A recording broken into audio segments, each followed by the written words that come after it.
we'll go ahead and get started. So welcome to the December version of the ECSS Symposium series. This morning we've got two speakers, both who have achieved some pretty incredible speed-ups for their principal investigators through their work on the ECSS projects. So our first speaker is David O'Neill from PSD.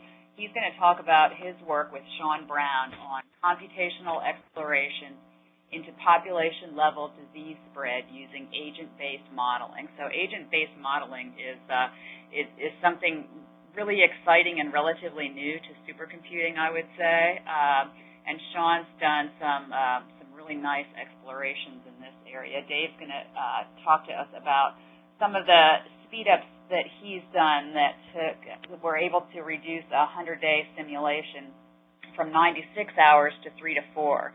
So you can imagine, something that takes the PI several days to achieve, and now you can do it in an afternoon. All of a sudden, you're going to do many more of the same thing. You're going to do many more complex simulations. It really sort of opens up the types of things that you'll be able to look at. So I look forward to hearing from David and from SHAWN what kind of opportunities that's presented. So, David, why don't you go ahead, and I think I will mute the participants. If folks have questions, you can send them in via chat, and I'll forward them to Dave, and then maybe I'll unmute the lines when he's speaking. Presentation mode is now enabled. Presentation mode is now disabled. So I'm going to give a little talk today about presentation mode is now enabled. The framework for reconstructing epidemic dynamics, also known as FRED. Mm-hmm. This is part of the Models of Infectious Disease Agent Study. That acronym is MIDAS. I'll say a little bit about kind of an overview of the project and describe the benchmark cases, and then show kind of a progression since early this year until, September, October. Okay. So MIDAS project, it was established in 2004. It's a fairly large collaboration, funded at around, my paging is not working here for some reason. There we go. It's funded by an NIH grant. The main goal here is to develop computational models for understanding infectious disease spread. That's $13 million. I haven't been able to find a recent number. That was for fiscal year 2009. It's a large grant. It's a large grant.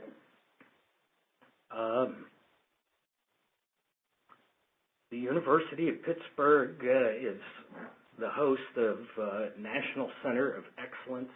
There's a second center at Harvard. One of the key components to the PITT project is outreach and training.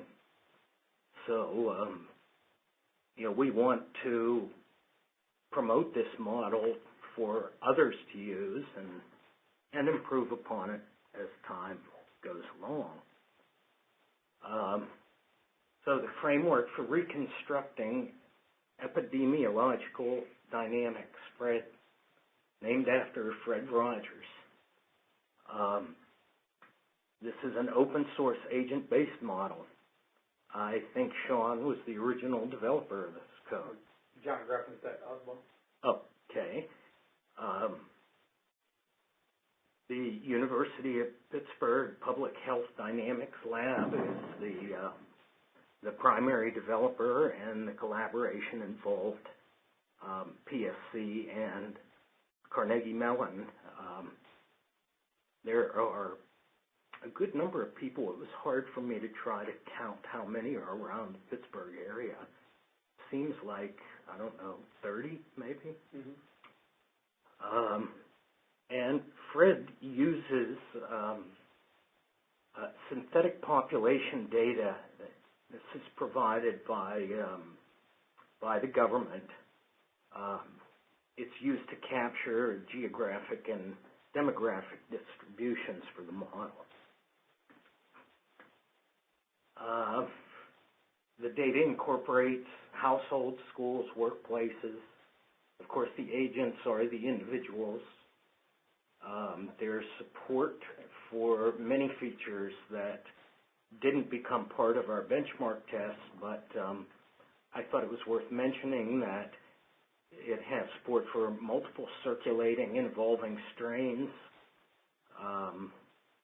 mitigation type strategies like school closings. That was a big part early on, as well as behavioral changes such as acceptance of vaccinations and things like social distancing. The ECSS project team, SHAWN, and John Greffenstedt, the principal investigator of the FRED developers, Jay DePass did the lion's share of the work. A really sharp guy, and I kind of looked over his shoulder and made suggestions along the way. So our test cases. There were 3 cases we focused on from the beginning. Allegheny County model, which is relatively small, 1.2 million agents. State of Pennsylvania, 12 million agents. And the United States model, which was kind of my focus. The first 2 will run on a single blade of black light, while the United States model initially took 5 blades. And there was no other shared memory system this large. So we're starting from a serial code. I guess I should finish this slide, though. We're talking about a single influenza strain here with an attack rate of 50%. That's essentially the probability that you contract the flu from an infected agent. We use 100-day simulations. That is not a particularly long simulation, but it was a good example case.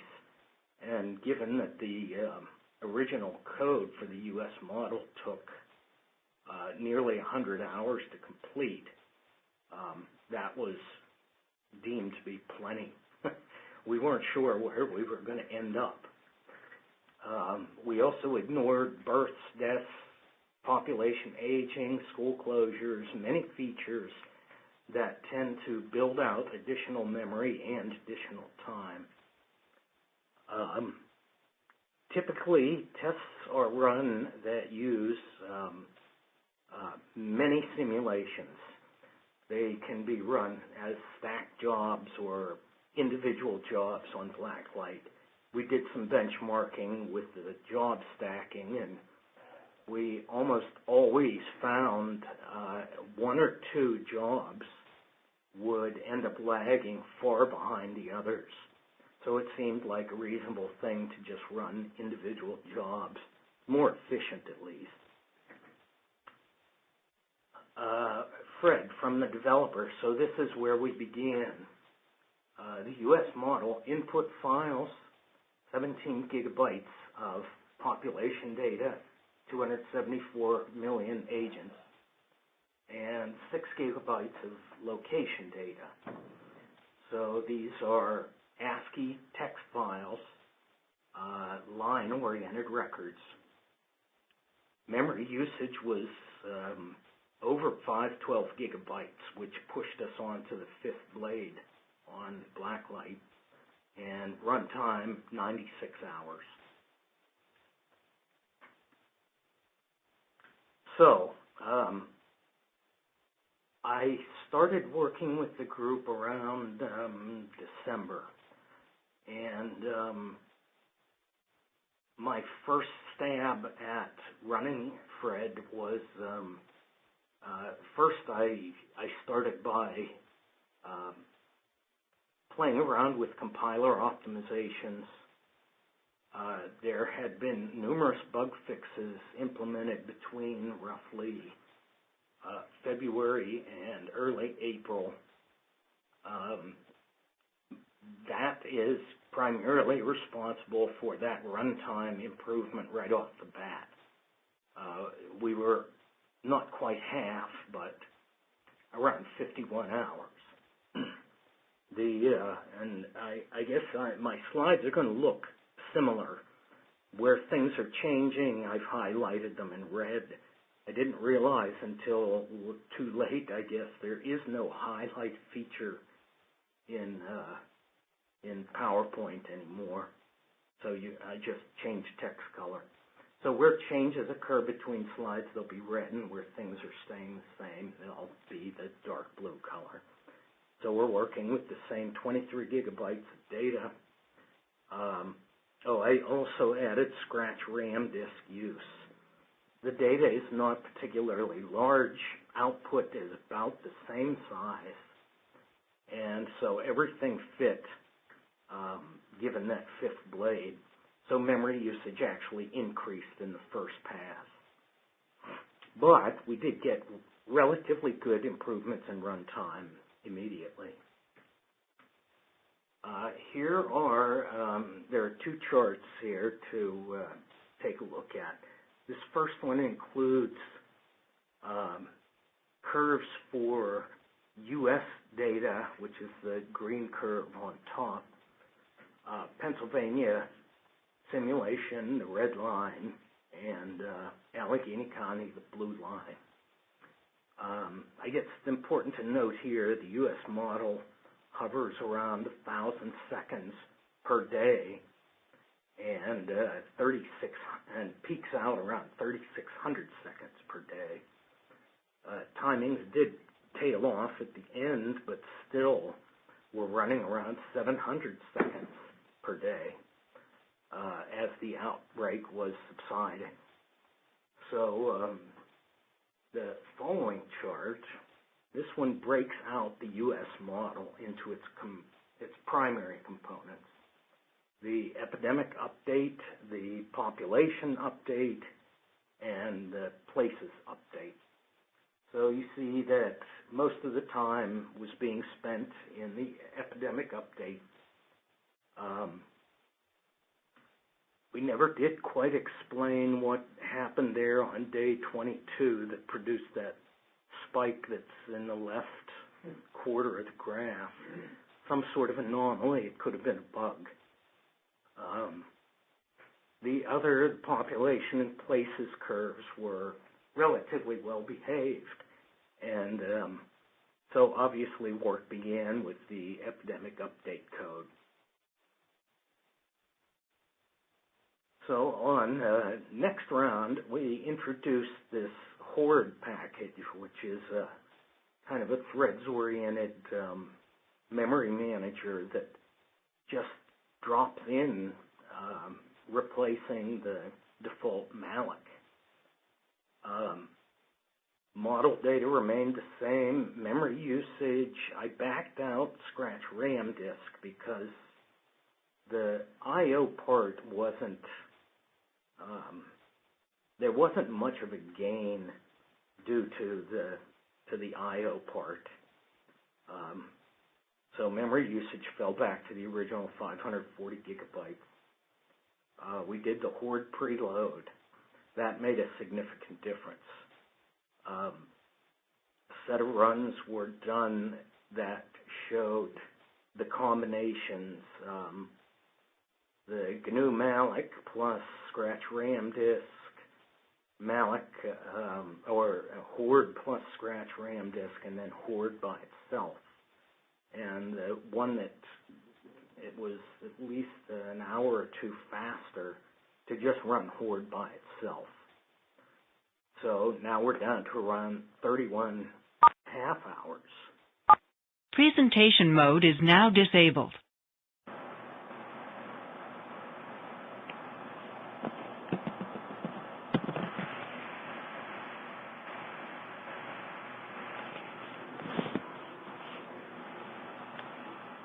contention. Presentation mode is now enabled. And contention for heap, and it avoids false sharing. We weren't running threads-based code yet, but these were all things that were going to pay off as well.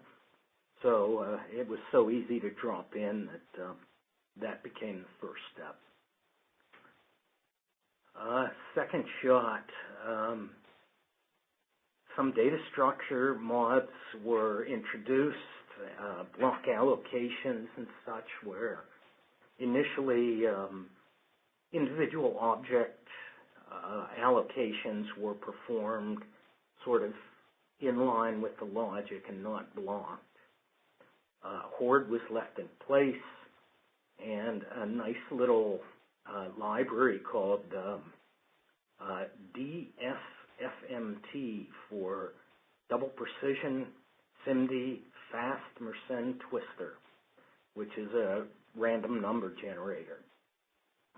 This was a big step here. The original code, the original random number generating code was kind of a scratch-built method based on art of computer programming.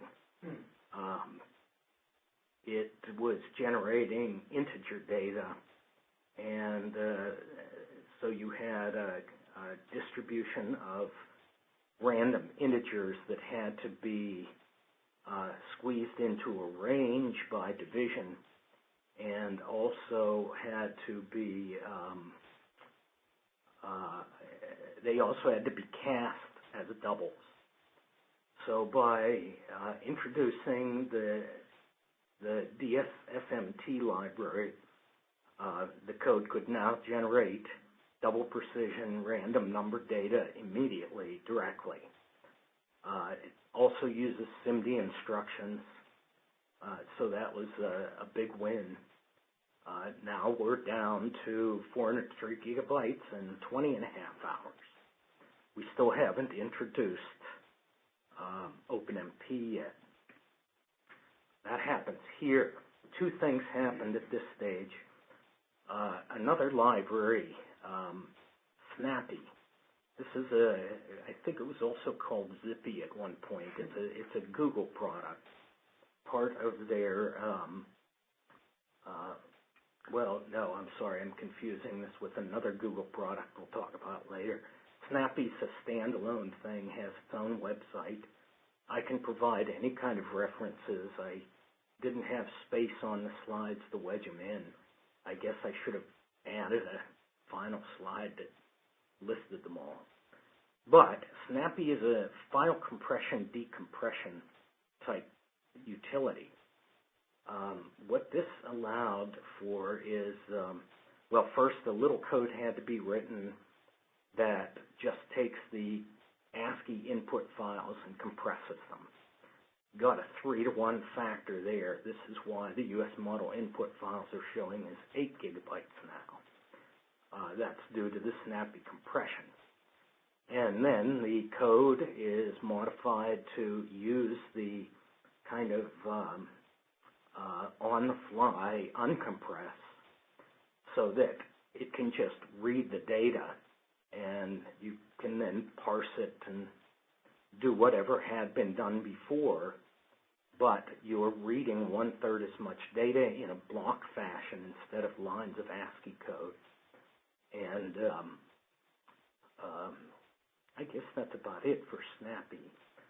OpenMP, there isn't a tremendous amount of OpenMP directives in the code. I guess there may be 20 loops and a couple of blocks that are done in side-by-side fashion. But the speed up was good at 4 threads, and this brought us in around 5 hours, a little over 5 hours. Okay, here's this other Google tool, TC Mallet. It is similar to Horde, but we found that not only was it faster, but it also did a slightly better job on compression. I'm sorry, not compression, on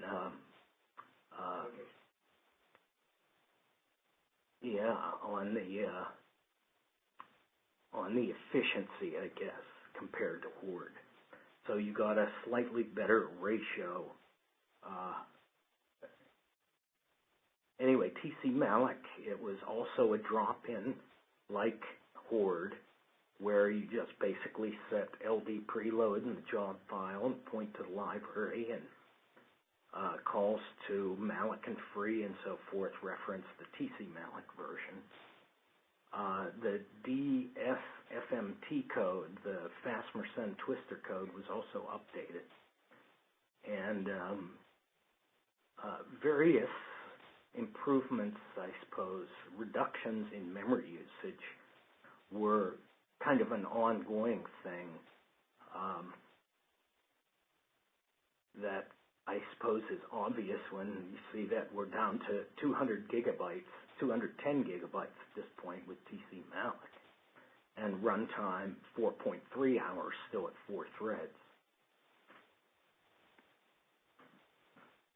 On the final pass, I guess it's what I'm calling the final pass. The improvements are still ongoing, but not by ECSS.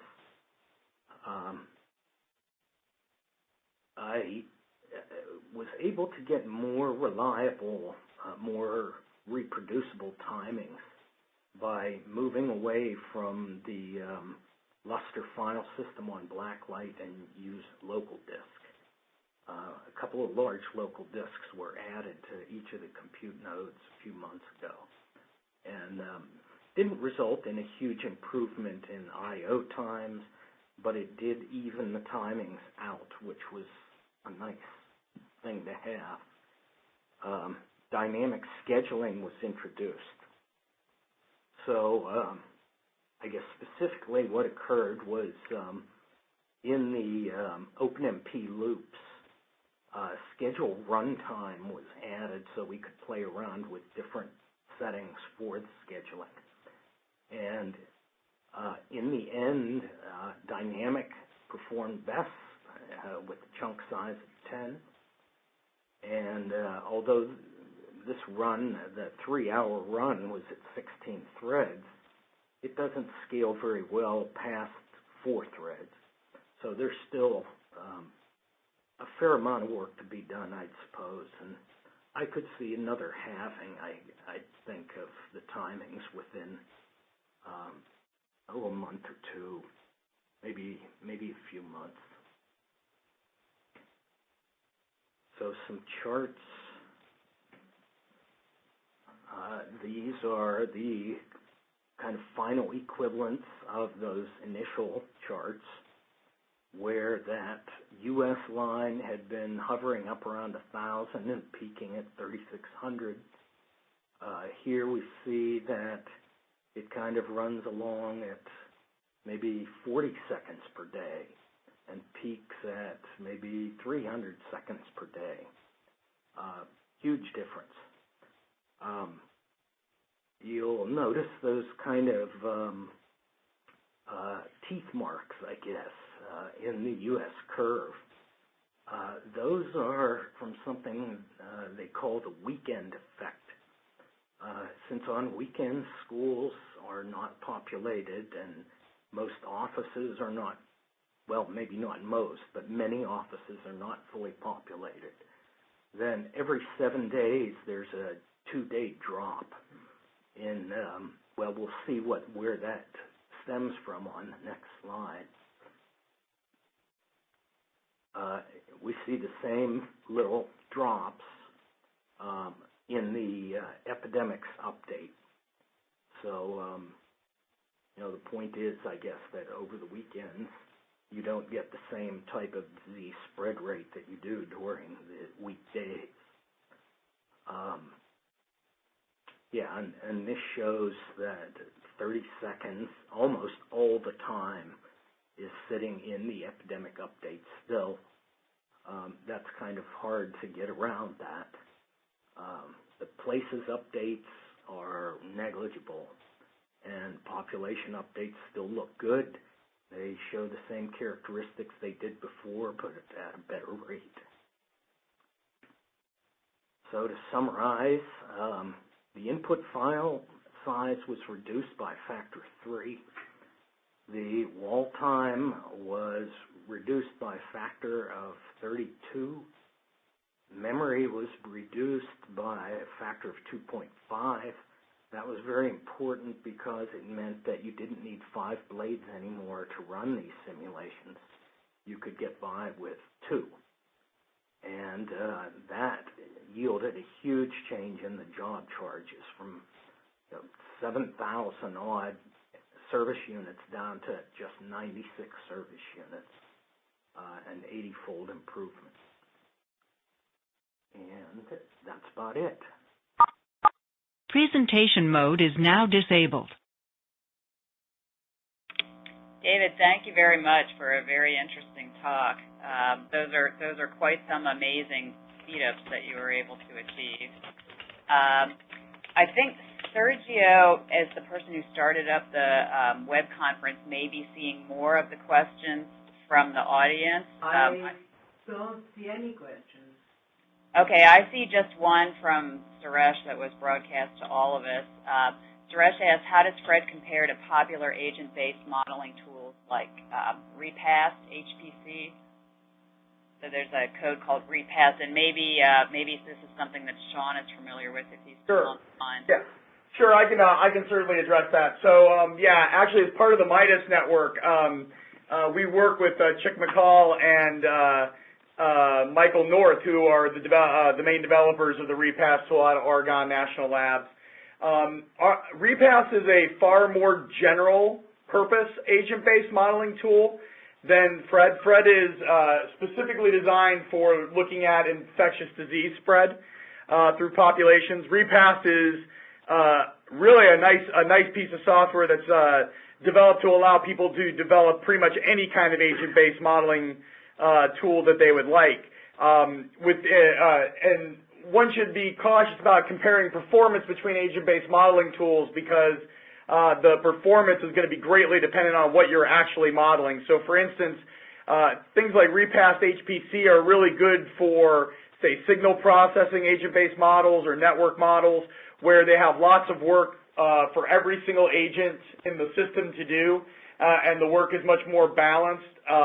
With FRED and with infectious disease spread, which can be done with Repast, the work, as you can see in these graphs, the work is primarily dictated by the number of people that actually acquire disease throughout the simulation. And so, I don't know if anybody's built infectious disease models with Repast HPC. I do know people have developed infectious disease models with Repast itself, Repast Symphony. I would imagine that our performance with FRED for particularly what we're doing, an influenza spread through a population, is superior at the moment, but I haven't seen. I would imagine that Repast would have some scalability problems just by the nature of this type of agent-based simulation with extreme load balancing problems and an uneven distribution of work, and it's a very stochastic algorithm, so they would run into the same problems we would have in terms of scalability and performance with their software. Great. Thanks very much, Sean. I've got one more question, but I want to open it up to the group. I think the lines are unmuted if anyone on the call has a question for David or Sean.